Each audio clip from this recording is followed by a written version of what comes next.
back. So where we stopped last time, I had just explained how to view this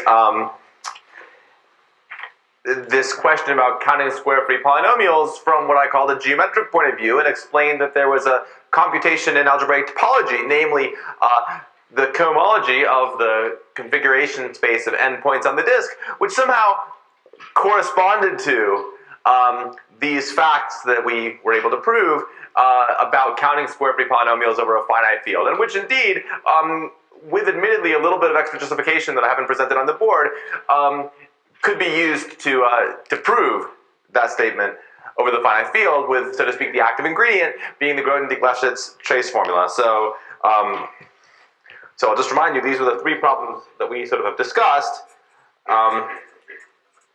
Counting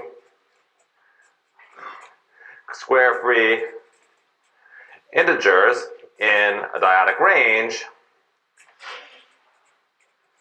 counting monic square-free polynomials of degree little n, and fq parentheses t, and then the geometric question, computing cohomology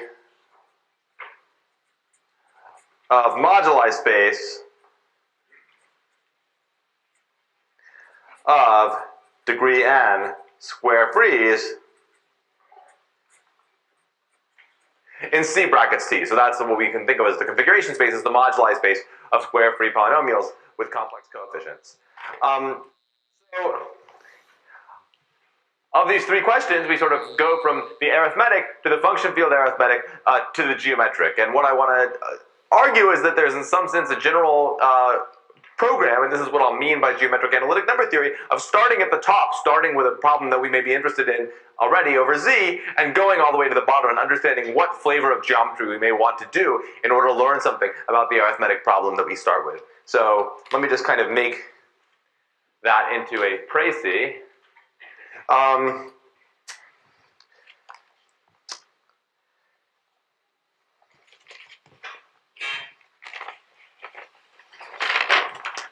So we start with, so what do I mean by geometric analytic number theory?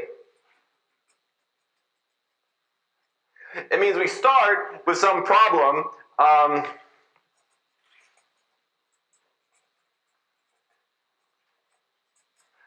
over Z, or over a number field, and the next step is to consider analogous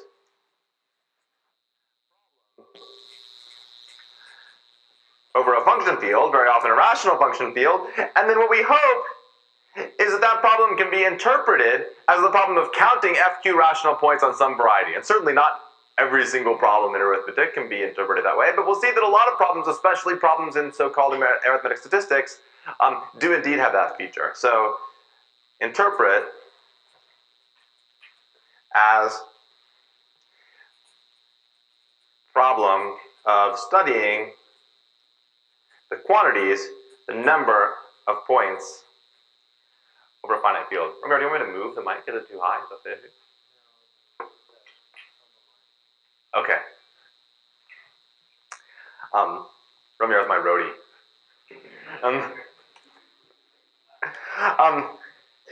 And then the question is, like, we sort of find that maybe there's some regularity in the number of points of x, something that we expect. We notice, for instance, as we noticed with the case of square-free polynomials, we noticed a surprising fact that the number of points on comp n over fq, there was a polynomial formula in Q, which seemed to capture that exactly. And so then we kind of make the leap and we formulate, so maybe I should say, usually there's a sequence of varieties, usually of growing complexity, growing dimension, etc., etc. So formulate a geometric or topological assertion about this sequence of varieties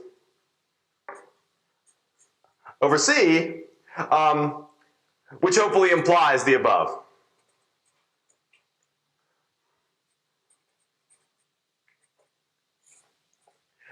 So this is the strategy. We've seen it sort of carried through in one case, and what I want to spend the rest of our time together talking about is some other cases where this seems to be a productive approach. But I'm going to do something a little strange, because usually when I talk about this stuff, I talk about Cohen-Lenstra. This is a very popular question. I think it's one of the ones that's best suited to this kind of approach. I think I'm going to leave that for the end, because I want to talk about a situation where that I only just learned about, and where in some sense not very much is known, and so the graduate students who are working in my group are sort of working on problems around this area, and so I thought I'd start with that, and we'll sort of talk about something that is rather mysterious. But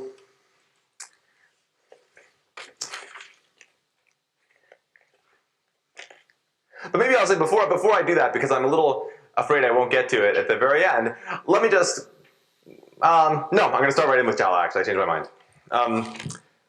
Okay, so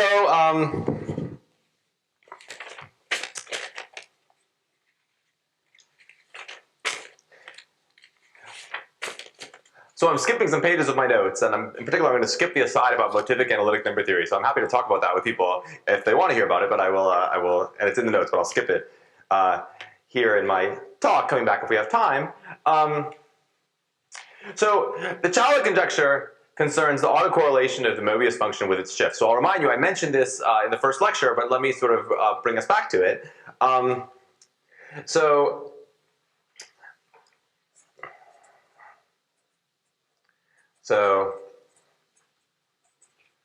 the Chalice conjecture, this will be the next couple of slides. So first of all, let me ask you to recall, so Mobius of n is the function which is 0 if n not square free, and minus 1 to the k if n is the product of k distinct prime. So this is so this function is a sign. It's negative 1, 0, or 1. It records something about the multiplicative structure of an integer.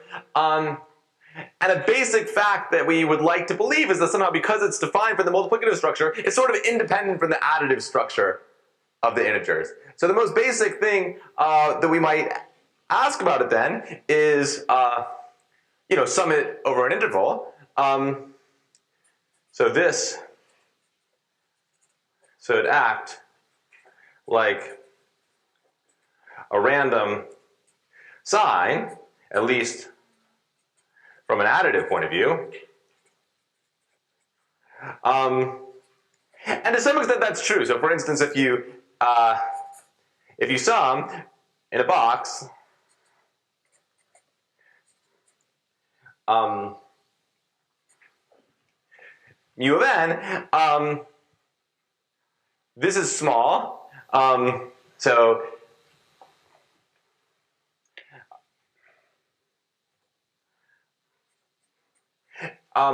in fact, we have beliefs about just how small it is, but just to emphasize that even this is like kind of hard. If we knew that this was as small as n to the 1/2, that's essentially equivalent to Riemann. So this is a serious business. In this discussion, I think we're going to mostly not sort of worry so much about how small we can make these little o's, but rather we're going to compute averages. So another way of saying this is that the average value of Mobius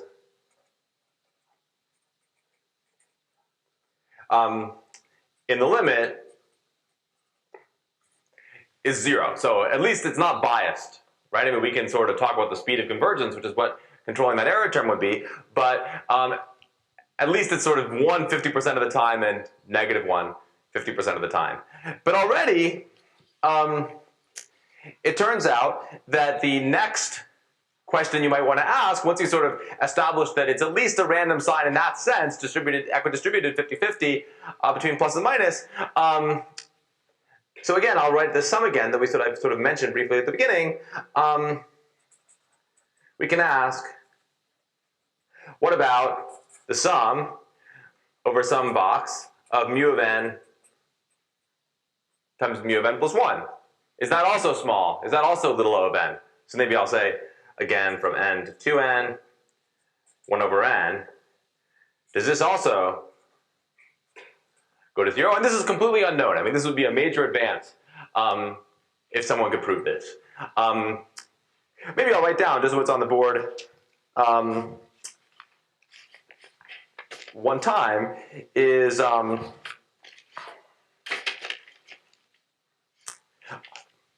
more generally, and this is what's usually goes by the name of Chala's conjecture. The sum, so here's the conjecture that we call Chala's conjecture. The sum in this box of, and now I'm just going to take completely arbitrary shifts, and moreover I'm going to take this mu to arbitrary powers.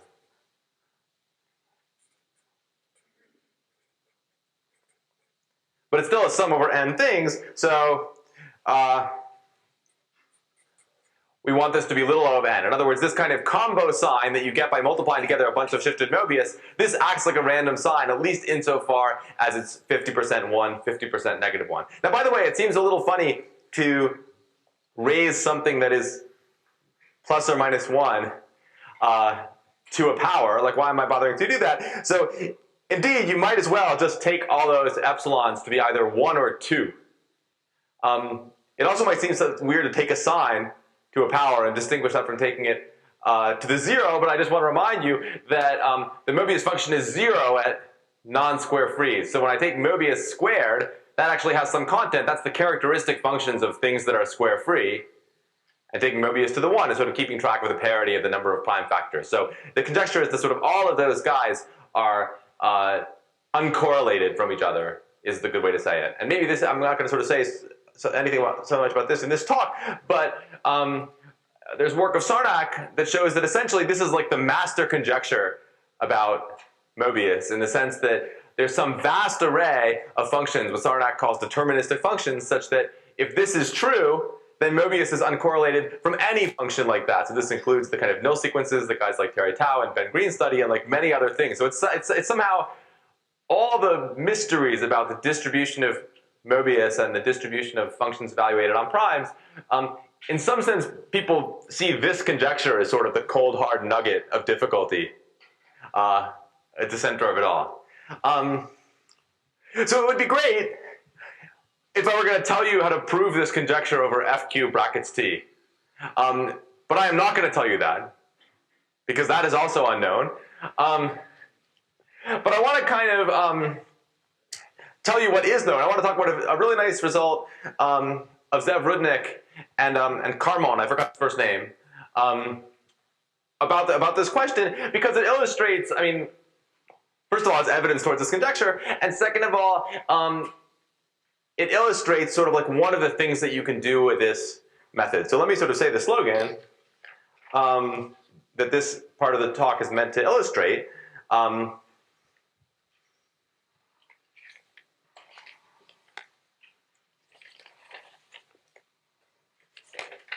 So the slogan is that facts about arithmetic statistics in function fields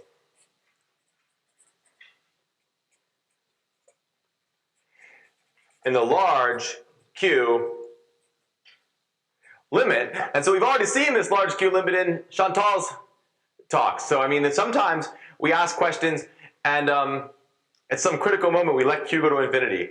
And the question is, what does this mean geometrically? What does this correspond to? And the argument I want to make, using this conjecture as an illustration, is to say that these correspond to facts about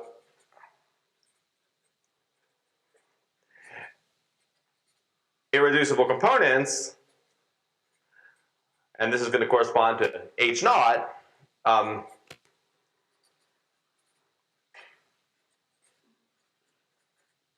of moduli spaces. So in other words, let me explain why I'm making this point, because I sort of said in this morning's lecture that, oh, as long as we have sort of some sequence of higher and higher dimensional, more and more complicated moduli spaces, oh, all we have to do is know all the Étale cohomology groups of all those moduli spaces, and then we can get some result.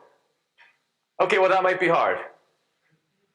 I mean, it is hard to sort of compute these deeper cohomology groups. On the other hand, somehow H0 of a variety, which is keeping track of its smooth, is keeping track of its connected components, more generally is keeping track of its irreducible components, that somehow seems much more accessible, right? I mean, you sort of much more believe you can prove that some variety is irreducible than you believe that you can compute all of its cohomology or all of its cohomology in some range.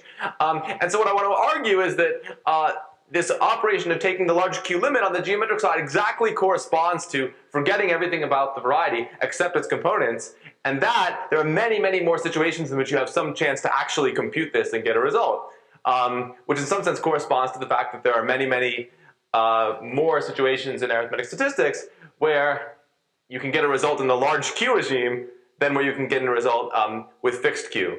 In some sense going all the way back to Katz-Sarnak, which Chantal alluded to. So we're going to sort of trace this through and see how that works in this case. So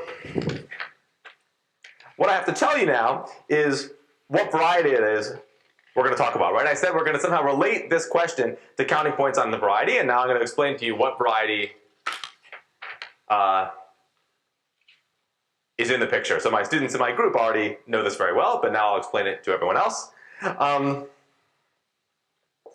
So again, I'm going to now retreat from the overall Chowler conjecture, although I emphasize that Ribnik and Kalman work on the general thing, and just retreat to the sum of mu of f plus 1, just so we can sort of fix ideas and not write down anything too complicated with a lot of indices. So again, I'll write this down again so we have it. Sum of mu of f plus 1. I wrote sum of mu of n plus 1 in n in an interval. Now, as always, I'm replacing my interval of integers with an interval in fq brackets t, and the interval I'm going to pick is the set of all polynomials of a given degree. So f of degree n. Now, I mentioned already that you can tell whether a polynomial is square-free in this very beautiful algebraic way, namely by computing its discriminant. So remember that delta of f equals 0, that's equivalent to f not square-free, and by definition, that's equivalent to mu of f equals 0, right? I mean, it's the non-square free guys which are killed by Mobius. So delta and mu are 0 at the same time, but actually something much more is true. So this is a lovely exercise if you are not familiar with this fact, which is that, so in fact, mu of f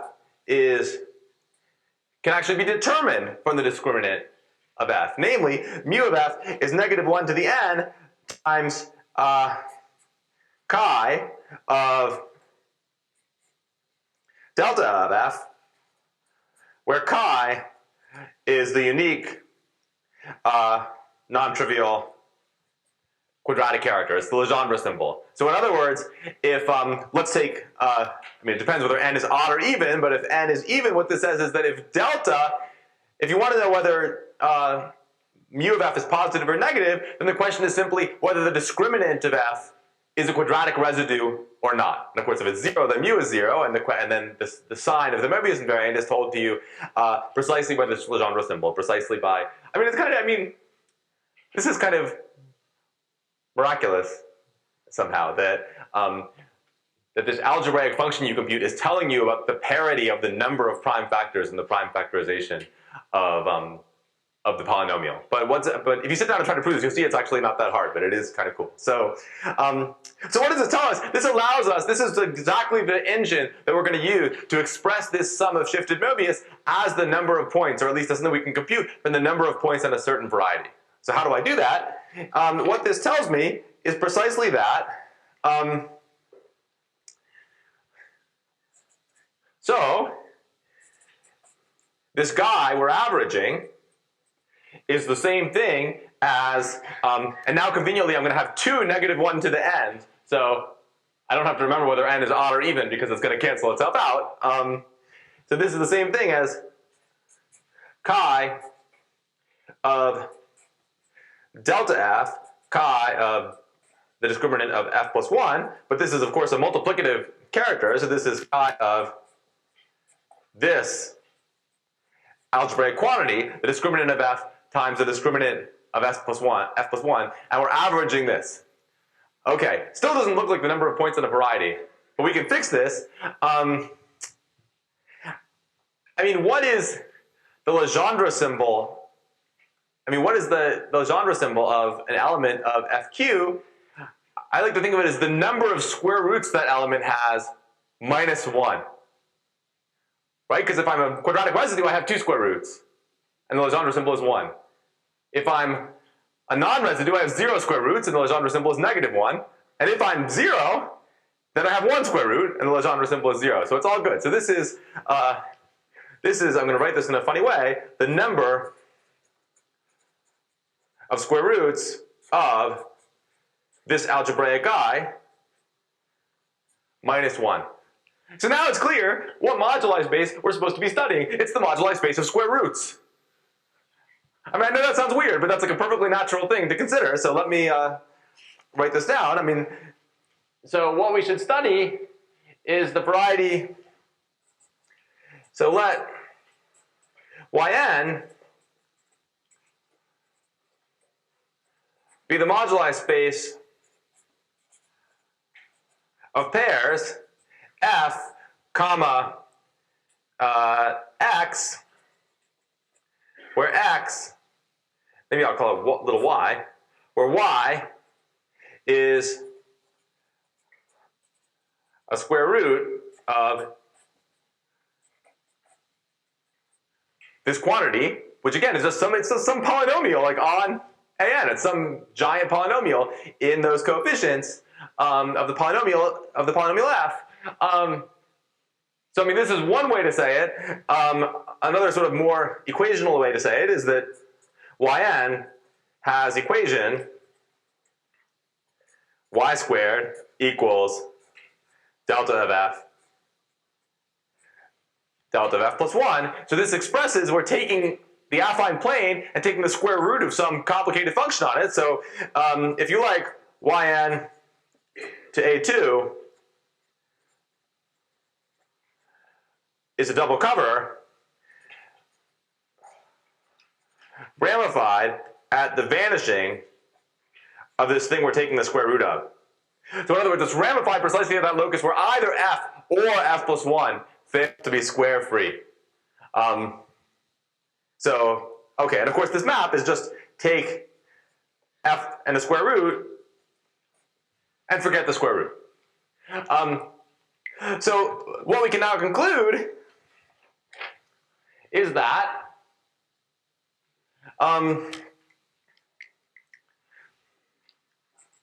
so the sum over all f, and this sum over f is always going to be f monic of degree n, of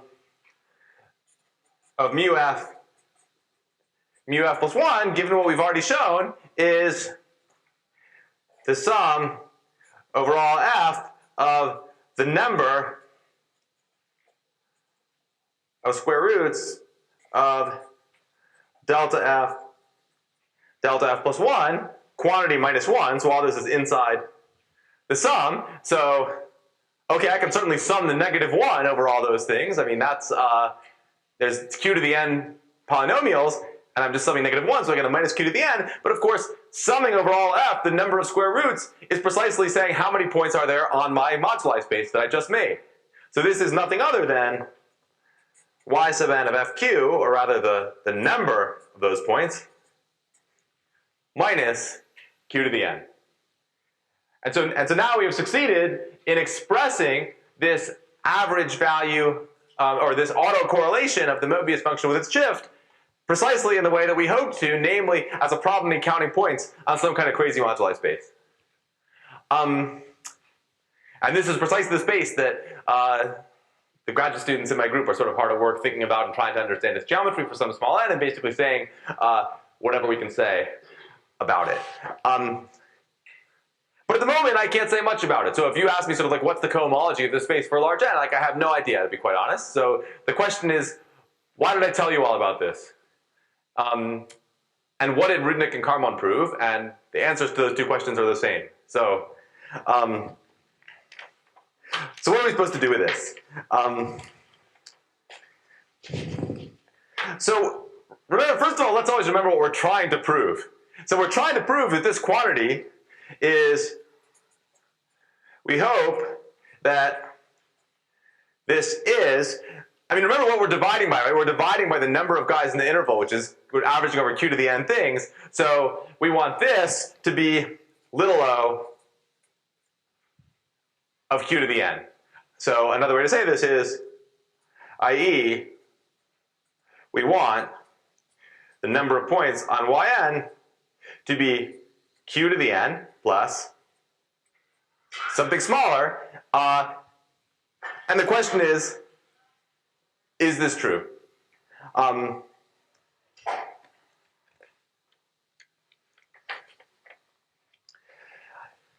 So let me say a conjecture that one might call geometric Chala. And then I'll explain why this would imply this statement. So in the notes, something I sort of skipped in my typed notes is a kind of general formulation for a conjecture of this kind about stable cohomology that implies a corresponding statement in asymptotic point counts. I decided to forego that, but let me sort of show you how it works in this case. So one might conjecture, I mean I won't, but one might, and then one might further call such a conjecture geometric Chala, which I will, and one might say the following, that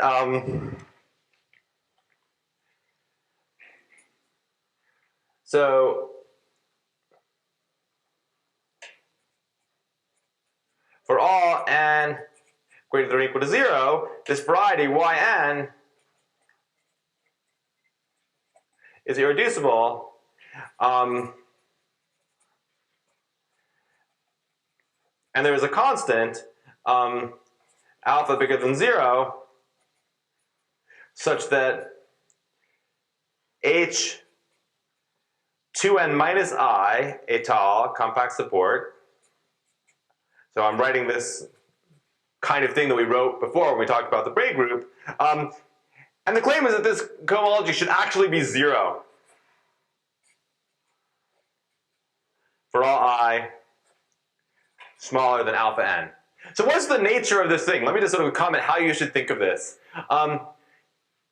What you might like to conjecture, and that because it's clearly false, so I'm really not going to conjecture it, is that maybe you'd like to conjecture, hey, I think that the étal cohomology of this variety is 0 always away from the top, away from h2n. That would be great, because if that were true, then this long, complicated, alternating sum that I wrote on the board this morning would only have one non-zero term, and it would be q to the n. Trust me on that. And then it would really definitely be true that the number of points in that variety was q to the n plus little o of q to the n, because it would be q to the n plus 0. That's what affine space is, right? Like affine space is a great example of a variety that has q to the n points. And the reason it has q to the n points, welcome back to world's hardest explanations for trivial facts. The reason it has q to the n points is because it has one cohomology group at the top and no other cohomology, right? It's a contractible space, so cohomologically it's extremely simple. So the maximally hopeful thing you might say is that maybe that would be true again here, but that's certainly false. There's no way this Chala thing is going to sort of come out to q to the, it's not going to average to 0 on the nodes. As my students are finding out, right? It doesn't, right? Okay. No, I did compute some of them, it doesn't. So the next best thing is this kind of statement here, where I don't say they're all 0, but I say a whole bunch of them in a row are 0.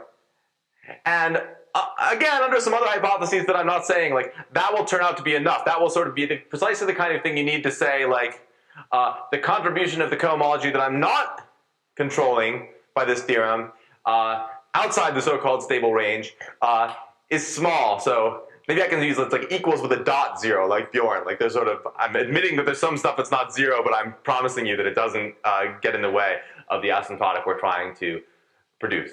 But again, so some version of this with some extra conditions would indeed imply Chowla, and I think this is an interesting question in its own right about the cohomology of a rather natural double cover of the affine plane. But we don't know this. I have no idea how one would prove this. So I want instead to talk about a beautiful result, as I said, of Rudnick and Carmon and explain what that comes down to. So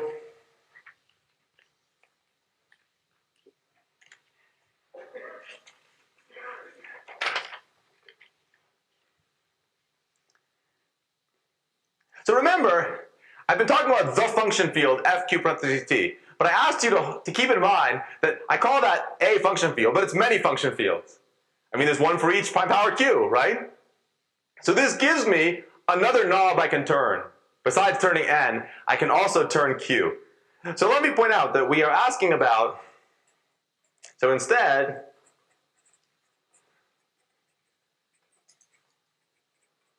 of asking about what we are asking, which is what is the limit as n goes to infinity of q to the minus n times yn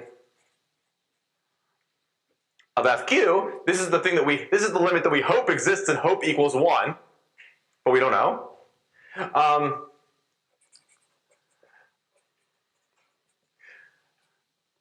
What if I take the limit in q instead? It's like only one letter different. I mean, if we want to sort of make some statement that sort of this variety has about q to the n points as q to the n gets large, it sort of makes as much, it's a different question, but it also seems relevant to ask about this. And then if we want, I mean, this limit, maybe it exists, maybe it doesn't, and if we find it, maybe it depends on n, so we could even sort of after the fact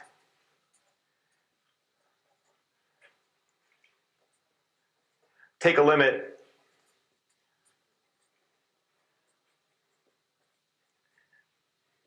in n, and we could think of this as sort of a large Q limit version of the Chowla conjecture. And we might, and I think it's fair to say that if we think Chowla is true, we should certainly expect this thing to be true. It's not quite a formal implication for reasons I say in the notes, but it's certainly reasonable to sort of hope for this as a first step. And the claim is that theorems like this are a lot easier to come by. They still have lots of content, but at least there's sort of some hope with present techniques. So let me explain, and this is precisely what Rudnick and Carmon do. Let's see, do I want to speak about this subtlety? Maybe not. Okay, so I think I will actually state their theorem. So theorem Carmon and Rudnick. Hey Rachel, when's my end time, by the way? 35, okay, perfect.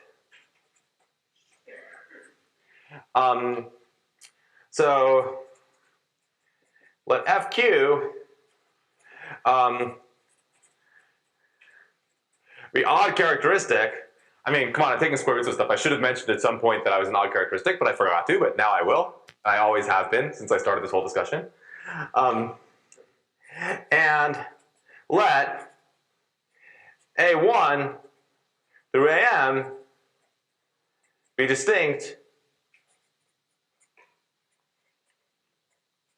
polynomials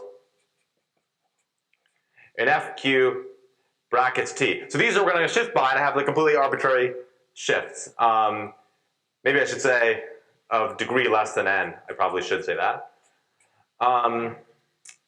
Then the sum of overall degree f equals n of mu of f plus a1 to the epsilon 1 times mu of f plus a m to the epsilon m. And I think I haven't written in my notes, but I think I should say that they're not all even, if I remember correctly. So not all exponents even. So this sum, it's a sum over q to the n things. So this is what we're hoping is small relative to q to the n is less than or equal to the following expression.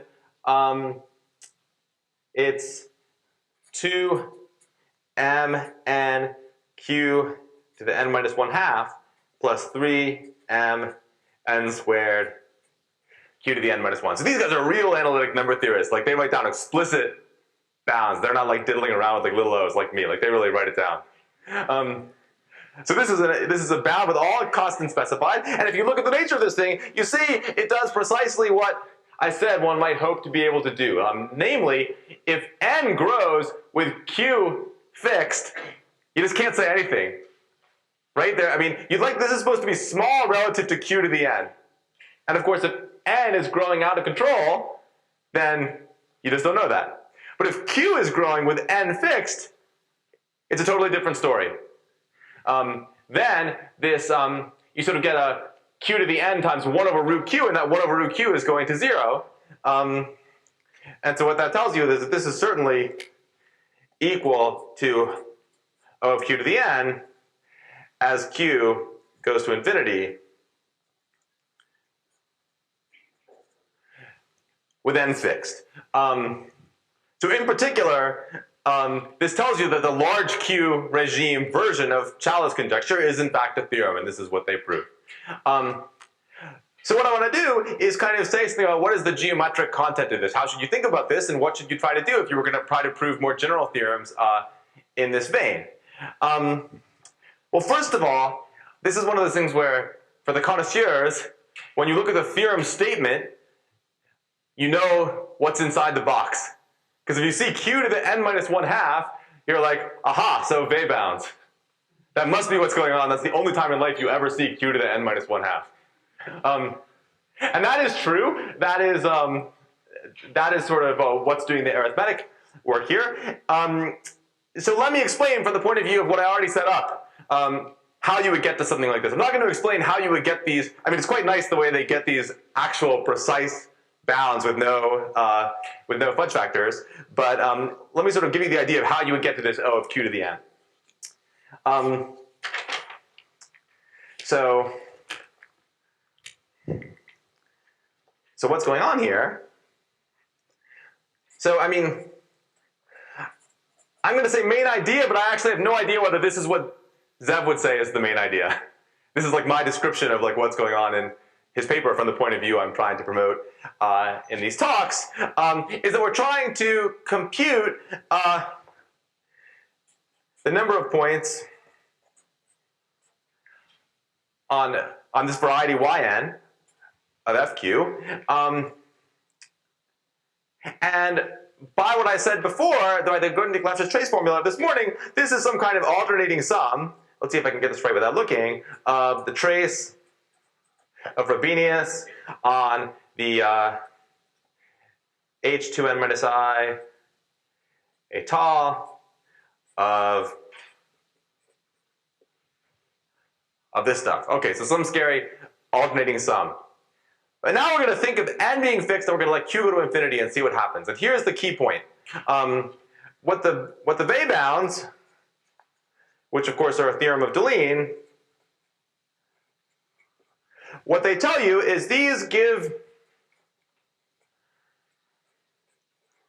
upper bounds on eigenvalues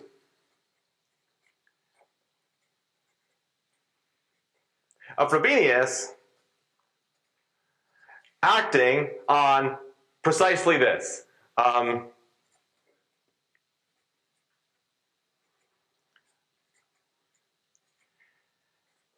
And these are extremely general. They really don't require any serious conditions on my variety. Namely, we know that the eigenvalues are at most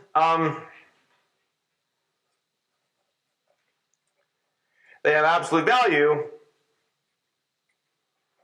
at most q to the n minus I over 2.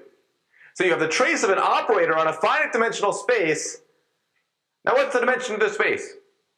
I have no idea, but whatever it is, it's not going to change with Q. It just is what it is. Okay, admittedly there's sort of like a little bit of content there, but it can be upper bounded in some way that has nothing to do with Q. I mean, this is a variety which is cut out by known equations of known degree, and that allows you to upper bound the dimensions of these spaces. What's happening as Q grows is that, let me write it like this. Total of all Betty numbers, the dimensions of all these spaces, can be bounded independent of Q. So let's just call that upper bound capital B. So the contribution of H2n minus I for all the positive I, what Deligne tells you is that the eigenvalues are small.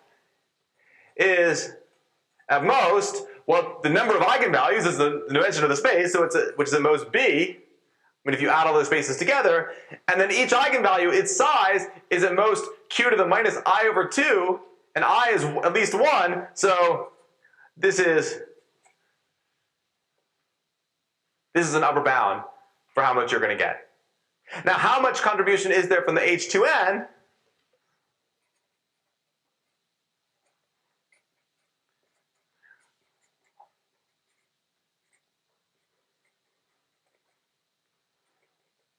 Contributes, dot, dot, dot. Okay, what does it contribute? Now I want to sort of stop and think for a second. Because what you want to say, and you're right to want this, is, oh, it contributes q to the n.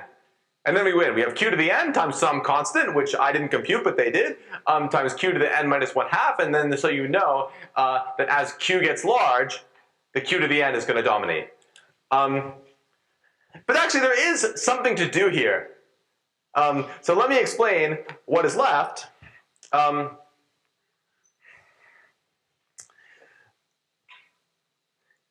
So let me say something about what the top cohomology looks like. So what is this keeping track of?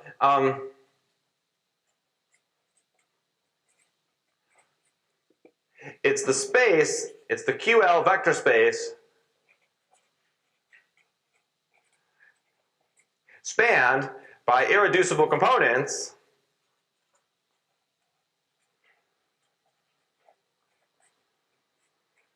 of Yn. And how does Frobenius act? Because if I'm going to compute the trace of Frobenius, I have to tell you how it acts. It acts by q to the n times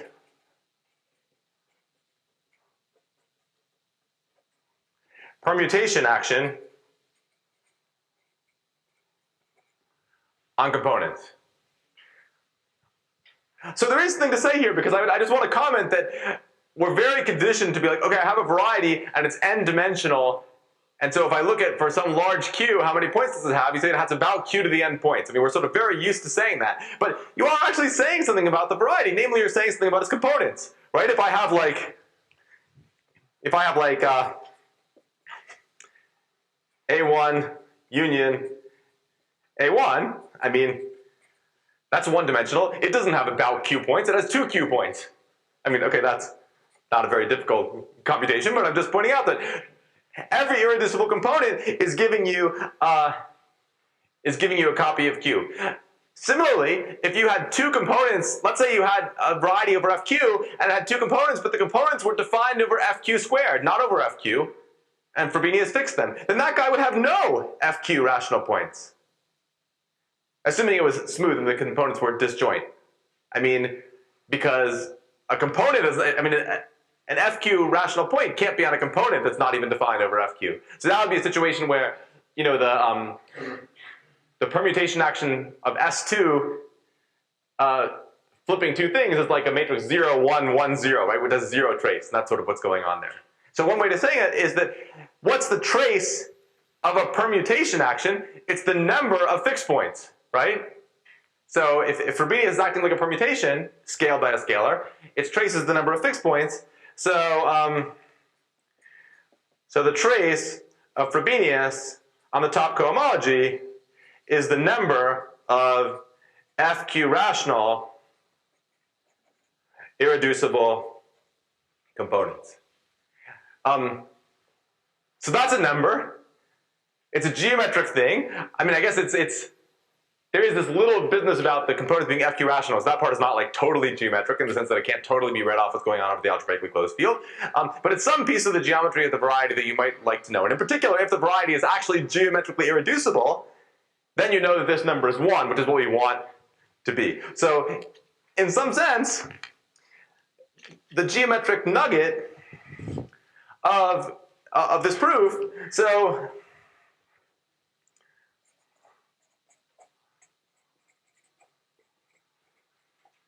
one needs to show that Yn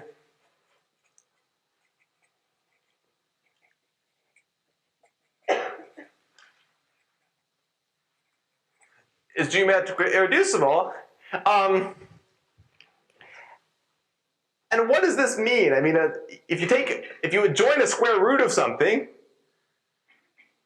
seems like it should be irreducible, right? I mean, if you make a hyperelliptic curve, you're like y squared equals some polynomial. Like, okay, you guys know that. That's a hyperelliptic curve. We saw them in Chantal's talk.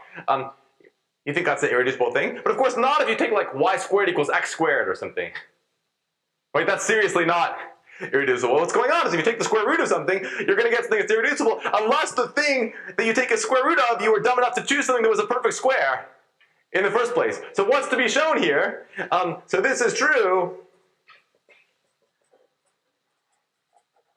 unless this quantity is identically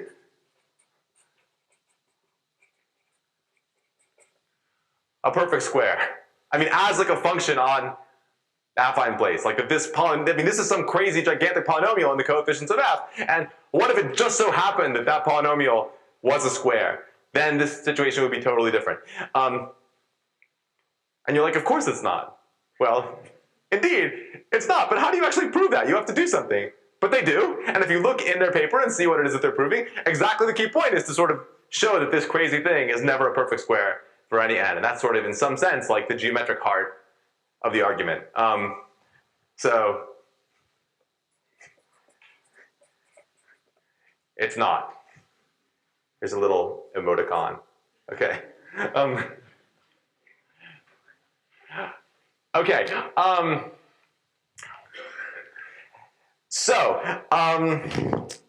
not going to say how they prove that actually. I mean, it's you can sort of, it's something you can basically you can check locally. I mean, it's to show there's something. It's kind of like if you wanted to prove that an integer wasn't a perfect square, it's enough to reduce it mod 1 prime and show that it's not a quadratic residue. So you can kind of make your life easy. Whereas to show something is a square is actually like a lot harder unless you happen to like know the square root. Whereas non-squareness can be checked locally. So in the last couple of minutes, let me just use this to kind of introduce the theme of the next lecture, which is going to be about Cohen-Lenstra. So I might not get to talk about like geometric twin prime, which sort of has a similar flavor to this that is in the notes. So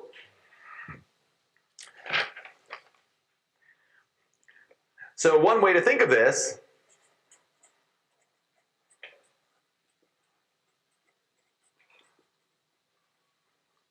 so this is a double cover of AN. YN is a double cover of AN, but it's branched. And I like étal covers. So does Melanie. I don't know if Bjorn and Chantal like, but it's anyway, I like étal covers. So let me say, so think of the étal, that is the unramified double cover,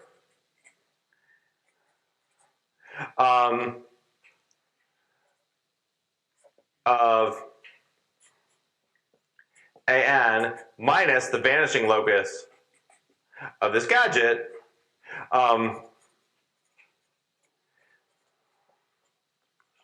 given by adjoining the square root. So this is an open subvariety of Yn, and it's irreducible if and only if Yn is. This is open in Yn, and an atal double cover is a map from the fundamental group of the base to some group. This is sort of exactly the philosophy that we've seen in Melanie's talk, and if it's a double cover, the group is Z mod 2Z. So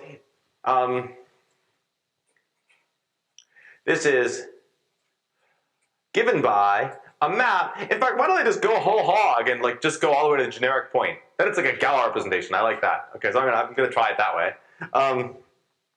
So gal k, the function field of an to Z mod 2Z. So I'm trying to match Melanie and talk about quadratic extensions as maps from the Galois group to Z mod 2Z. And now we wonder, okay, so what is this variety?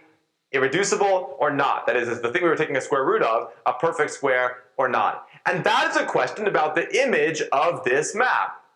So this is like the world's puniest Galois representation. That's what you should think of it as. And it's like, it's going to Z mod 2Z. And so either it's surjective or it's trivial.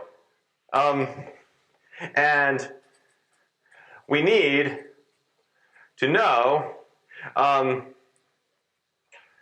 it is surjective.